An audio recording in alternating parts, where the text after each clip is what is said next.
예수님의 이름으로 기도드리옵나이다. 아멘. 오늘은 더 큰 믿음이라고 하는 제목으로 하나님 말씀을 듣도록 하겠습니다.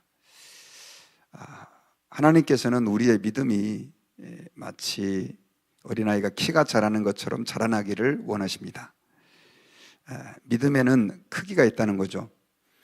예수님을 믿고 구원받는 것은 단순한 믿음으로 우리가 구원을 받지만, 그러나 하나님의 자녀들은 계속해서 자라가고 성장해야 된다는 거죠.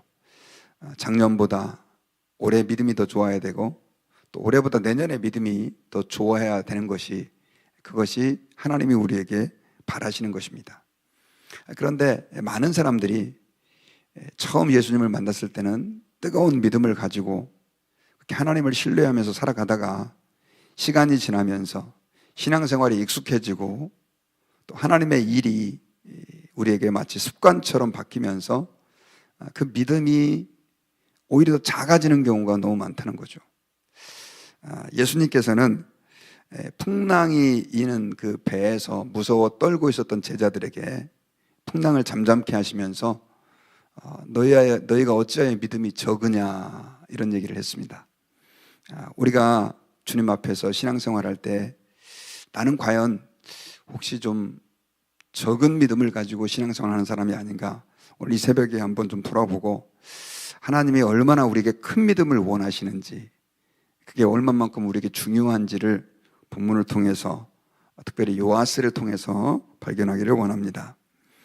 오늘 본문은 요아스의 아들 요아스에 관한 이야기입니다. 이 열왕기서가 혼돈스러운 이유는 뭐냐면, 이름이 남왕과 북왕이 비슷한 경우가 많고요, 심지어 시대도 비슷하다라고 말씀드렸어요. 그래서 그냥 성경을 쭉 읽다 보면 이게 내가 알고 있는 요아스에 대한 얘기인지 다른 왕에 대한 얘기인지 정신 차리지 않으면 우리가 좀 헷갈리는 그런 경우가 굉장히 많습니다. 그래서 요람 왕도 그렇고 요아스도 그렇고, 북쪽에도 있고 남쪽에도 있고, 요아스 같은 경우도 그렇습니다. 요아스는 어린 나이에 죽을 뻔하다가 여호야다의 도움으로 성전에서 간신히 그렇게 생명을 보존했다가 7세의 왕으로 올라가지고 하나님의 성전을 다시 개축하고 하나님을 기쁘시게 하는 삶을 살았지만, 여호야다가 죽은 이후에 아세라 목상을 섬기고 그리고 하나님 앞에서 큰 죄를 저지른 것이 여호야다의 아들 스가랴를 죽인 그런 악행을 저질러서 결국 하나님의 심판을 받은 왕, 남쪽의 왕입니다. 근데 오늘 본문에서 말하는 이 요아스는 여호아하스의 아들입니다. 북쪽의 왕인 것이죠. 자, 이 10절에 보면 유다의 왕 요아스의 37년에 여호아하스의 아들 요아스가 사마리아에서 이스라엘 왕이 되어 16년을 다스리니라. 그러니까 유다의 왕 요아스의 37년에 북쪽에는 또 동명의 같은 이름의 요아스가 사마리아에서 이스라엘 왕이 되어서 16년 동안 통치가 하고 있다는 거죠. 그러니까 남왕과 북왕의 이름이 지금 같은 케이스가 된 것입니다. 그런데 그 북쪽의 그 요아스는 정확하게 말하면 예후의 손자다라고 말할 수 있죠. 예후가 왕이 된 이후에 50년 정도 지나서 지금 이 요아스가 왕이 된 거예요. 그런데 그를 평가하기를 성경에서는 여호와 보시기에 악을 행해서 그 또한 느밧의 아들 여로보암의 모든 죄에서 떠나지 않았다. 그도 여로보암과 같은 죄를 지었다라고 말씀을 하고 있습니다. 그러면서 오늘 본문에서 이제 요아스가 죽고 나서 그렇게 이제 묘실에 장사됐다, 사마리아에 장사됐다라고 하는 이야기를 하고, 이 요아스의 에피소드, 요아스와 얽힌 굉장히 중요한 한 가지 사건을 우리에게 소개합니다. 그게 바로 뭐냐면 이제 14절부터 등장하는 내용인데, 바로 엘리사가 바로 죽기 전에 요아스와 엘리사의 그 만남에 관한 거예요. 14절에 보면 엘리사가 죽을 병이 들었습니다. 그래서 요아스가 그를 찾아가요. 찾아가서 눈물을 흘리면서 내 아버지여, 내 아버지여, 이스라엘의 병거와 마병이여 하면서 그 엘리사가 죽어가는 그 모습을 굉장히 안타까워하면서 눈물까지 흘립니다. 실제로 그 북쪽 이스라엘의 상황은 거의 풍전등화와 같은 상황이었습니다. 아람의 공격을 받아가지고 그 아람이, 물론 이제 그 선대 왕의 잘못 때문이었죠. 어떤 조치를 취했냐면 북쪽 이스라엘의 군대를, 일반 군대는 10,000명만 남기고 마병은 한 100명 정도밖에 안 남기는, 정말로 왕의 호위 부대만 남기고 모든 군대를 다 없애버린 거예요. 그러니 이 북쪽 이스라엘의 운명이 정말로 등불 앞에, 바람 앞에 이 촛불과 같은 그런 어려운 상황이 된 거죠. 그런데다가 이 엘리사의 도움으로 북쪽 이스라엘은 수많은 위기로부터 그렇게 구원을 받았습니다. 특별히 이 요아스, 예후의 손자였던 요아스는 이 엘리사가 어떻게 북쪽 이스라엘을 구원했는지를 잘 알고 있었을 거예요. 실제로 예후를 왕으로 등극하게 만든 그 근본 원인이 바로, 물론 이제 하나님이셨지만 이 엘리사에게 있었고, 그리고 그동안 이 엘리사가 활동했던 것들을 알고 있었던 요아스는 너무나 그 엘리사의 죽음을 안타까워한 거죠. 그때 하나님께서는 이 엘리사에게, 요아스에게 한 예언을 하게 하는데, 여러분 구약의 예언하는 방식은 말로만 하지 않고 어떤 행동이라든가 물건을 통해서 하는 경우가 많이 있었습니다. 근데 이번에는 뭘 가지고 예언을 하냐면 활과 화살을 가져오라 라고 얘기를 해요. 엘리사가 거의 죽기 전에. 그래서 이 이스라엘 왕은 이제 활과 화살을 가져왔고, 그리고 엘리사가 그러면 그 활을 잡으십시오 라고 이렇게 활을 잡으니까 그 엘리사가 병든 몸으로 자기의 손을 그 요아스의 손에 포개요. 그리고 동쪽 창문을 여십시오 하고 창문을 열게 하고, 그리고 화살을 그쪽으로 향해서 쏘라는 거예요. 그래 무슨 뜻인지 잘 몰랐지만 어떻든 요아스는 그 화살을 당겨서 동쪽 창문을 열고 화살을 쏘게 됩니다. 그때 이 엘리사가 요아스에게 예언을 해요. 어떤 예언을 하느냐면, 이게 이제 17절에 기록되었는데, 이는 여호와를 위한 구원의 화살, 곧 아람에 대한 구원의 화살이니 왕이 아람 사람을 멸절하도록 아벡에서 칠 겁니다. 사실 이거는 말도 안 되는 예언이었어요. 군사 이제 10,000명 남았는데 그동안 계속해서 북쪽 이스라엘을 괴롭혔던 아람과 어떻게 이길 수 있겠습니까? 그런데 정말 이 요아스가 하나님을 의지하는 마음으로 선지자에게 와가지고 그 안타까움을 표현하니까 하나님께서는 그 요아스에게 긍휼을 베풀어 주시면서 아람 왕에게 대해서, 아람에 대해서 아벡에서 승리를 거둘 거라고 하는 그런 예언을 하게 하는 거예요. 아마 이 예언을 들었던 요아스는 마음이 굉장히 벅차 올랐을 것입니다. 그런데 이어서 또 엘리사가 예언을 해요. 뭐라고 예언을 했냐면, 화살들을 집으소서. 그리고 화살을 집게 합니다. 그리고 나서 땅을 치소서 하니까 또 영문도 모르고 요아스는 화살을 집어가지고 땅을 치는데 그가 3번을 치게 됩니다. 그런데 엘리사가 이걸 보고 있다가 화를 내요. 화를 내면서 왕이시여 어찌하여 3번만 쳤습니까? 대 6번을 쳤어야 되지 않습니까?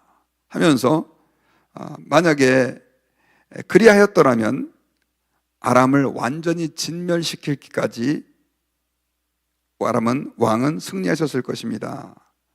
왕이 땅을 3번만 치셨으니까 이제 왕이 아람을 3번만 승리하게 될 것입니다 라고 하는 예언을 하게 됩니다. 그 이후에 이제 엘리사는 하나님의 부름을 받아서 그렇게 죽고 말아요. 근데 오늘 본문에 보면 엘리사가 죽고 나서도 어떤 일을 행했는가라고 하는 내용이 기록되어 있는데, 놀라운 것은 이 모압 도적대들이 엘리사가 이제 일종의 동굴 같은 무덤이죠. 그곳에 안치되어 있었는데, 우연히 그 모압 사람들이 자꾸 이렇게 이스라엘을 침략해 들어왔는데, 이렇게 도적대 같이 이렇게 침략해 들어왔는데, 이 시체를 메고 가던 사람들이 그 도적대를 보고 너무나 다급해가지고, 아마 장례를 지내려고 시체를 가져왔던 것 같아요. 너무나 다급해가지고 그 엘리사가 놓여 있는 그 무덤에 그 시체를 급하게 이렇게 놓고 가죠. 그런데 그때는 이제 엘리사가의 뼈가 그곳에 있었던 것 같은데, 그 뼈에 시체가 닿자 시체가 회생하여 살아나는 역사가 일어난 거예요. 그러니까 이것은 이스라엘의 회복을 하나님께서 그 사건을 통해서 간접적으로 보여주신 아주 중요한 사건입니다. 어쨌든 그래서 이 예언이 있은 뒤에 실제로 오늘 성경에 보니까 25절에 이 전쟁이 다시 한번 일어나게 됐고, 이것으로 3번 아람을 치리라고 하는 예언대로 이 베나닷을 요아스가 3번 무찌르고 이스라엘 성읍을 회복했다 기록하고 있어요. 역사에 보면 이 요아스 왕, 북쪽의 요아스 왕 때 이 북쪽 이스라엘에 빼앗겼던 영토를 처음에 그 영토선만큼 회복했다라고 하는 기록도 있습니다. 자, 오늘 이 본문의 내용 속에서 한 가지 좀 납득이 안 가고, 그러면서도 굉장히 중요한 부분이, 아까 화살을 쏘라 그래서 동쪽으로 열린 창문으로 화살을 쏘았는데, 이것은 바로 아람을 칠 것에 대한 하나님의 예언입니다라고 설명해 주고, 그 화살을 집어가지고 땅을 치라고 했을 때 요아스가 3번만 쳤을 때 화를 내는 이 장면입니다. 아까 말씀드렸던 것처럼 하나님께서는 자신의 뜻을 알리시고 계시하실 때 그런 방법들을 가끔씩 사용하기도 하시는데, 창문을 열게 하고 화살을 쏘아가지고 아람을 칠 것이다, 뭐 이거는 납득이 가는데, 그냥 땅을 3번 치라고 그랬는데, 땅을 치라고 그랬는데 3번만 쳤다고 그래서 화를 내고, 그리고 5번 쳤어야 되는데 3번 쳤기 때문에 3번만 승리할 것입니다. 이게 조금 우리가 생각할 때 납득하기 어려운 부분이에요. 그런데 우리가 이 부분을 좀 잘 이해해야 하는 것이 요아스의 심정입니다. 요아스가 정말 어디 의지할 데가 없었죠. 아까 그 요아스는 악한 왕이라고 평가되던 왕이었습니다. 여로보암의 죄에 빠져서 여전히 하나님을 진노케 한 왕인데, 나라가 정말 다 망해갈 그 상황에 있다 보니까 결국 기어 나오듯이 이 엘리사에게 찾아왔는데, 하나님께서는 그에게 긍휼을 베풀어 주시는 거죠. 긍휼을 베풀어 주시는데, 이러다 보니까 갑자기 아람 왕에 대한 승리를 예언받았는데, 여전히 그는 반신반의한 거죠. 반신반의. 그리고 성경에는 정확하게 기록되어 있지 않지만 이 요아스가 아람에 대한 승리를 확실하지 못했던 것을 아마 이 화살을 치면서 그렇게 의심을 가졌던 것을 우리는 추측해 볼 수 있어요. 왜냐하면 아무것도 모르고 있었는데 땅을 치십시오 이랬을 때 3번만 쳤다고 그래가지고 이 엘리사가 화를 내는 것은 사실 우리가 쉽게 이해하기 어려운 부분입니다. 그 말은 마음에 의심을 가지고 있었고, 그리고 그 화살을 쏘라고 하는 그 내용에서 이미 이 요아스는 아람에 대한 승리를 하나님이 예언하신다라고 하는 것을 알고 있었고, 어느 정도 그가 이 화살을 치는 행위가 그들을 쳐서 이길 것에 대한 하나님의 예언으로 인식했을 확률이 굉장히 높습니다. 자, 그 말은 무슨 말이냐면 이 요아스의 마음속에는 불신이 있었던 거예요. 그리고 설령 아람을 친다 한들 뭐 이렇게 몇 번이나 이길 수 있겠어, 이런 어떤 마음의 회의가 있었던 것을 우리는 추정해 볼 수 있는 것이죠. 그러니 엘리사가 이걸 보고 화를 내고 당신이 한 대로 3번만 이길 것입니다. 그리고 오늘 열왕기하 3장 25절에서는 3번을 무찔렀다 이렇게 기록을 하고 있죠. 이것도 큰 은혜라고 말할 수 있는데, 오늘 성경을 보면요 하나님의 안타까움이 이 안에 표현되어 있죠. 조금 더 큰 믿음을 가지고 있었다고 한다면 하나님이 아람을 아예 물리쳐 승리해 주셨을 텐데, 정말 다 죽어가던 상황에서 하나님을 조금 더 의지하고 더 큰 믿음을 가지고 살았다고 한다면 하나님께서 북쪽 이스라엘을 아람의 손에서 건져주셨을 텐데 하는 안타까움이 이 안에 많이 스며져 있어요. 자, 우리가 여기서 중요한 한 가지 사실, 제가 아까 서두에 말씀드렸던 것처럼 하나님께서는 우리가 하나님을 큰 믿음으로 신뢰하기를 원하신다는 것을 기억해야 합니다. 여러분, 믿음의 반대는 불신이죠. 불신이다라고 하는 것은 하나님을 신뢰하지 못한다는 겁니다. 하나님은 눈에 보이지 않고 하나님의 소리가 우리 귀에 직접 들리지 않기 때문에 많은 사람들은요, 하나님을 믿는다고 하면서도 그 믿음이 너무 계산적이고 인간적일 때가 너무 많아요. 여러분, 오늘날 많은 크리스천들의 문제, 또 교회의 문제가 뭐냐면요, 우리는 늘 하나님을 찬양하고 예배한다고 하면서도 그 하나님을 믿지 못하는 겁니다.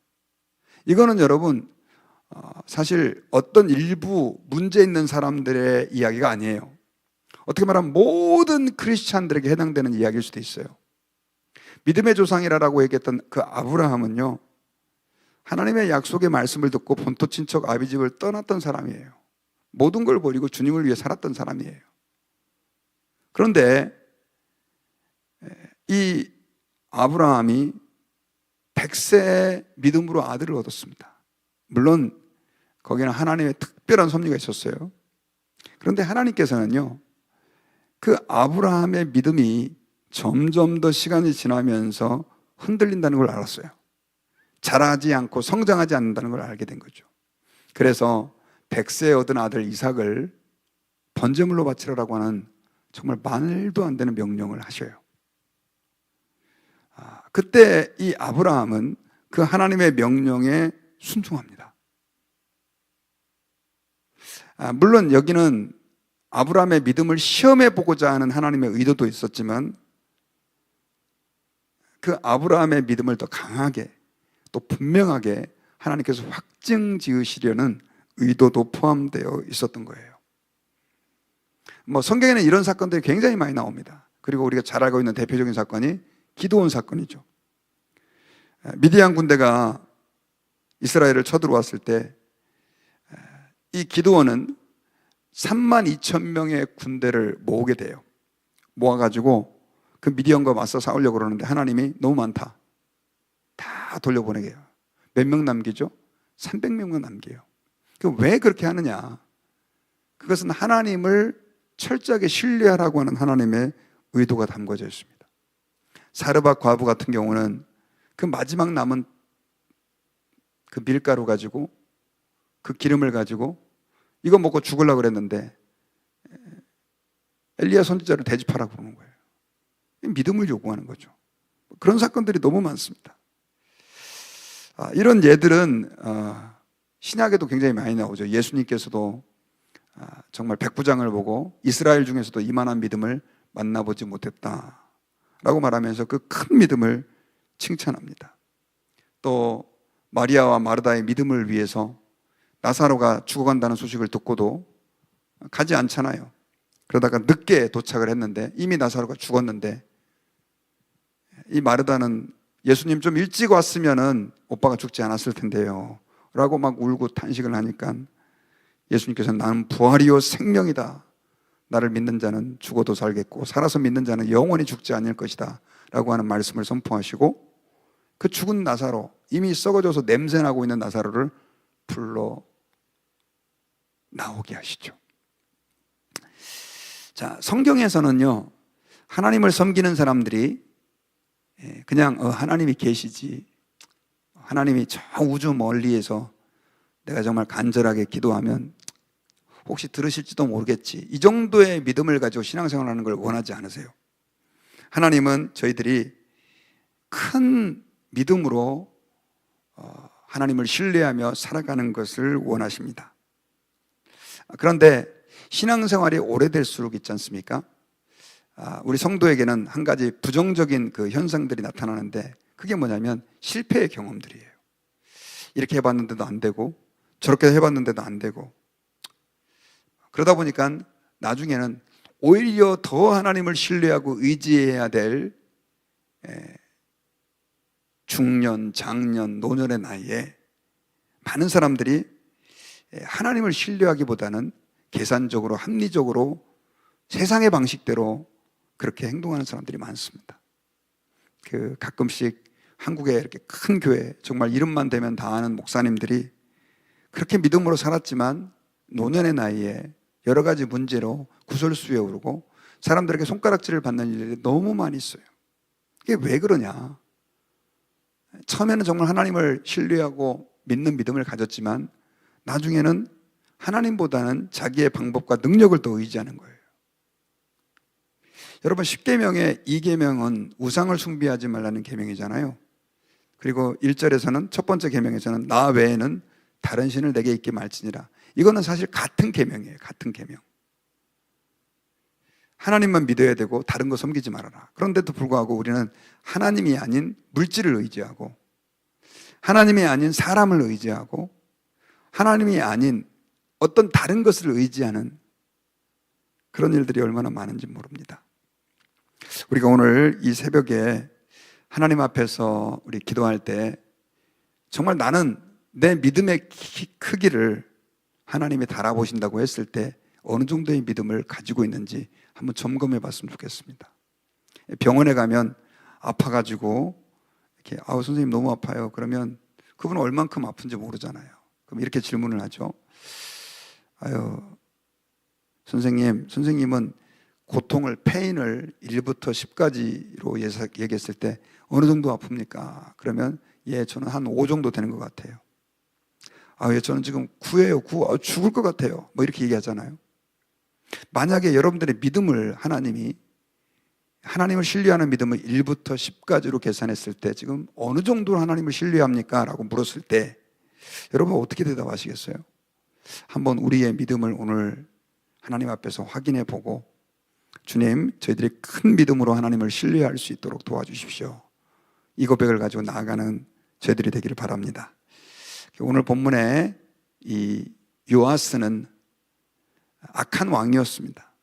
여로보암의 죄에서 계속해서 머물러 있었던 왕이었는데 그가 이 엘리사의 그 마지막에 결국 그에게 찾아갔지만 하나님께 간 것과 같은 거죠. 눈물을 흘리며 그의 죽음을 슬퍼하고 하나님께 나아왔을 때 하나님께서는 아람의 그 압제에서 그를 건져내 주셨는데 안타깝게도 요아스는 그 믿음이 작았어요. 하나님께서는 우리가 큰 믿음을 가지고 나아가는 것을 원하세요.